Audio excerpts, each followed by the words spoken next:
Hi there, I'm Freund Zimmerman, and today I'd like to talk to you about a topic I really enjoy, bacteria.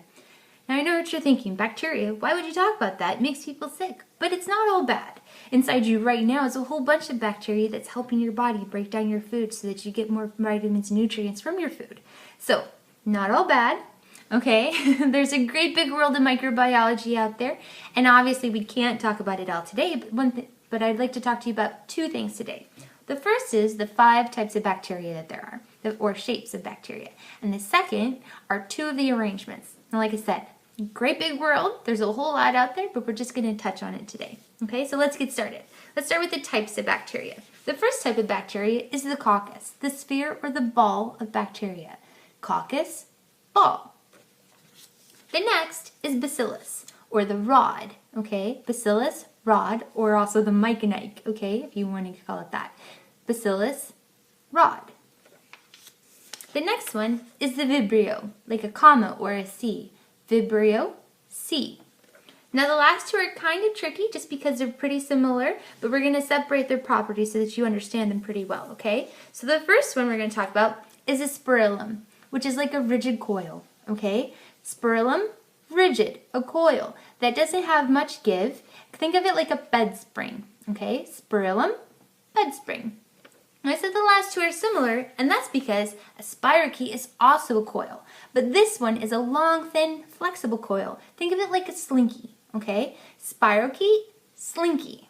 Spirillum, bed spring, okay? Spirillum, rigid, spirochete, thin and flexible, okay? So, you think you got those? Should we go through them one more time? Okay, so the coccus is the ball or the sphere. Coccus, ball. Bacillus is the rod or the myconite, okay? Just think of the shape. Myconite, rod, bacillus. E. coli's bacillus. Vibrio is your comma or your C. Okay, vibrio, C. Now here are your tricky ones. Spirillum is your rigid coil.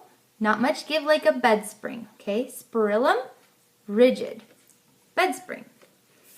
Now here's the next one, spirochete. Your long, thin, flexible, like your slinky, okay? Spirochete, slinky, flexible, readily goes up and down, okay? So those are your 5 types of bacteria, or your shapes of bacteria, okay?